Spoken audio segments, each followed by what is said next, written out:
सूर्य ज्ञानाचा उगेला, संपला अंधार आता, सूर्य ज्ञानाचा उगेला, लागल्या वाटाची छाया, लागल्या वाटाची छाया, शक्तीला भेटायला, संपला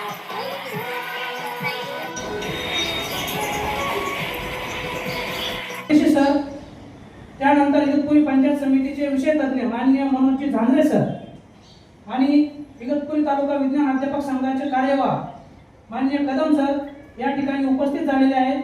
तसेच माझ्या समोर उपस्थित तालुक्यातील विविध माध्यमिक शाळांचे विज्ञान शिक्षक सरस्वती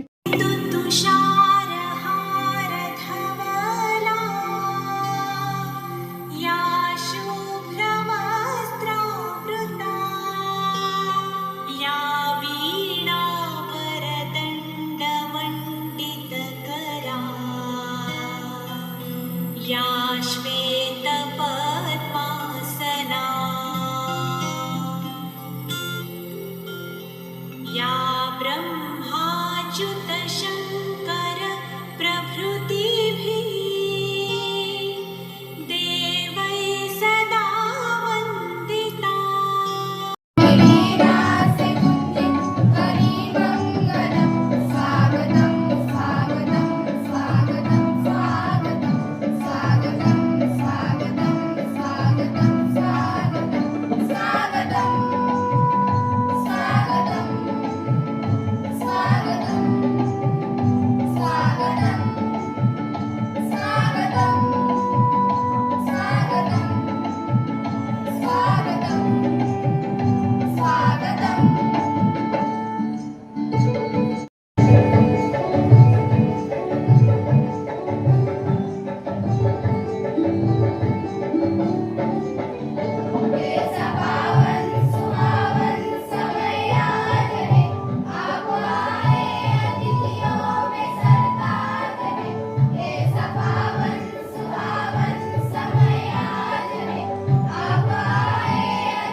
उपस्थित सर्व शिक्षण अधिकारी चिंचोले साहेब, शालेय पोषण अधीक्षक सोनवणे साहेब, अध्यक्ष श्री सोनवणे साहेब या सर्वांचं स्वागत करतो. आपल्याला कार्यक्रमाला वेळ झालेला आहे. आज दुग्ध शर्करा योग आहे की आजच आपल्या शिक्षण विभागाचे विस्तार अधिकारी श्री चिंचोले साहेब यांचा वाढदिवस आहे. आपण सर्वांनी त्यांना वाढदिवसाच्या शुभेच्छा देऊया. साहेब, तुम्हाला दीर्घ आयुष्य लाभो. शिक्षण विभागाचा आणि सर्वांना सामावून घेणारे आपले साहेब त्यांना दीर्घ आयुष्य लाभो असं सर्वांच्या वतीनं मी आई तुळजाभवानीकडे विनंती करतो. आता आणि त्यासाठी एक बातम्यांचं G24 होतं बघा डी उघडा डोळे त्या आपण जर उघडपणे सर्वीकडे बघितलं तर आपल्याला बऱ्याच गोष्टी सहज उलगडत असतात. म्हणून या विज्ञानाचं आपण कास धरली पाहिजे. त्यासाठी विज्ञान प्रदर्शन असेल, विज्ञान मेळावा असेल, विज्ञान नाटिक असेल, याच्यात आपण सहभाग घेतल्यानंतर आपण एक भविष्याच्या दृष्टीने एक चांगलं नागरिक तर घडणार जाऊ, पण वैज्ञानिक आपण घडण्याच्या दृष्टीने एक पायाभरणी म्हणूया. त्यासाठी आपण स्वतःचे बदलेल आणि आपण समोरच्यांचं पण बदलू शकतो.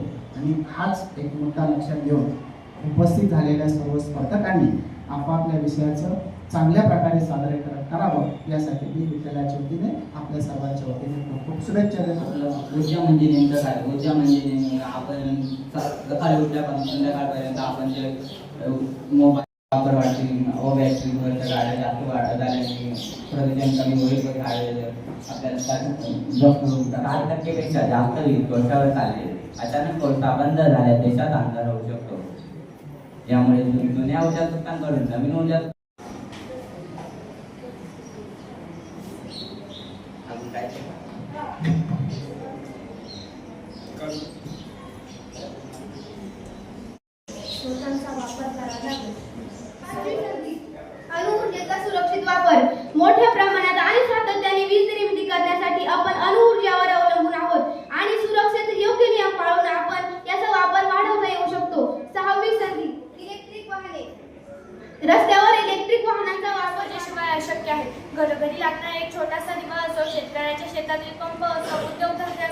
रेल्वे, मेट्रो, की जमिनीच्या तुकड्यासाठी. इतिहास साक्षी आहे, जगातील सर्वात मोठं युद्ध हे ऊर्जेसाठी आणि तेलांच्या विहिरीवर कब्जा मिळवण्यासाठी झालेले आहे. आताच मी तुम्हाला उदाहरण सांगते. रशिया युक्रेन असो किंवा मध्यपूर्वेतील कोणतंही युद्ध असो, आताच इराण इस्रायलचं युद्ध चालू होतं. पेट्रोल डिझेलच्या किमतीत वाढ झाल्या का त्याचे परिणाम थेट आपल्या स्वयंपाकघरापर्यंत दिसतात. कारखाने बंद, शेतातील पंप बंद, एका क्षणात देशाची गती थांबेल. यावरून आपल्याला एक गोष्ट लक्षात येते की ऊर्जा ही केवळ वीज नाही, तर भारताच्या प्रगतीचा मूलभूत आधार आहे. आज मी आपल्याला भवितव्य आणि आव्हाने या विषयावर बोलणार आहे. बालमित्रांनो, कोणत्याही देशाची प्रगती, कोणत्याही देशाची ताकद शस्त्रसाठा नसून ऊर्जा आहे. ऊर्जा सामर्थ्यात उद्योग, शेती, व्यापार, डिजिटल तंत्रज्ञान या सर्वांचा मराठी माध्यमिक विद्यालय बोलते तुम्हाला आहे. आणि आज आपल्या समोर असलेला विषय हा भारतीय ऊर्जा क्षेत्र 2047 भवितव्य व संधी व आव्हाने असा आहे. स्वातंत्र्याच्या 100व्या वर्षी म्हणजे 2047 मध्ये जेव्हा भारत विकसित भारत बनेल तेव्हा देशाच्या अर्थव्यवस्थेला आणि उद्योगांना चालना देणारा मुख्य पाठीचा कणा असेल तो म्हणजे ऊर्जा सुरक्षा. आज मी याच विषयावर तुमच्यासमोर सखोल शास्त्रीय विश्लेषण मांडण्यासाठी आलेलो आहोत. पहिली संकल्पना बनलेला आहे, म्हणजेच काय तर आपल्याकडे संधीही आहे आणि आव्हाने देखील आहे. भारतीय ऊर्जा क्षेत्राच्या संधी आणि आव्हाने देखील आहे. आपण 2047 मध्ये ग्रीन हायड्रोजन मिशन आणि हाय प्रेशर इलेक्ट्रोलायझरच्या मदतीने पाण्याचे विघटन करू आणि रेणू तोडून आपण ग्रीन हायड्रोजन इंधन तयार करू. ते इंधन आपल्याला अवजड उद्योगांमध्ये उपयोगी ठरेल. संधी आणि आव्हाने या अत्यंत महत्त्वपूर्ण विषयावर माझे विचार मांडणार आहे. स्वच्छ ऊर्जेचा स्वीकार करूया. स्वच्छ ऊर्जेचा स्वीकार करूया. भारताच्या प्रगतीला आकार देऊ. आणि नवीन प्रकल्पांसाठी खूप आवश्यकता असेल. रोजगार आणि गुंतवणूक. रोजगार गुंतवणूकमुळे ऊर्जा क्षेत्रातील पायाभूत सुविधा आपल्याला खूप भक्कम करता येतील. आणि शिक्षण या प्रत्येक क्षेत्राच्या विकासामागे एक मूलभूत गरज आहे, ती म्हणजे ऊर्जा.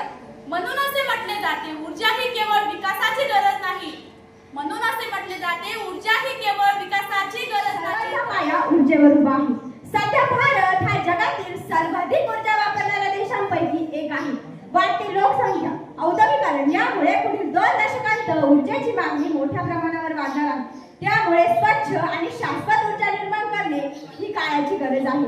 2047 पर्यंत भारतामध्ये अनेक भवितव्य संधी आहेत. त्यातली पहिली संधी म्हणजे सौर ऊर्जा. भारतामध्ये भरपूर प्रमाणात सूर्यप्रकाश उपलब्ध असल्यामुळे घरांच्या छतावर सौर गंत हो, गुणवंत आम्ही हो, यशवंत हो, गुणवंत आम्ही हो, यशवंत.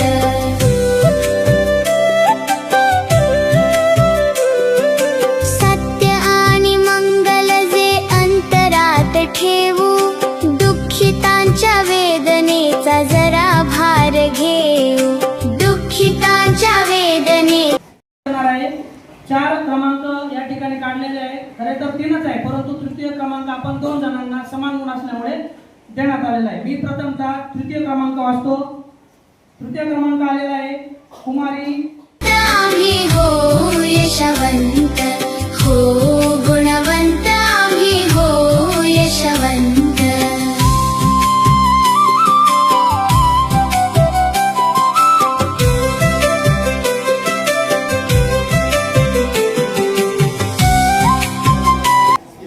या शाळेने नियोजन केलं. प्रथमतः मी त्यांचं अगदी मनापासून आभार व्यक्त करतो.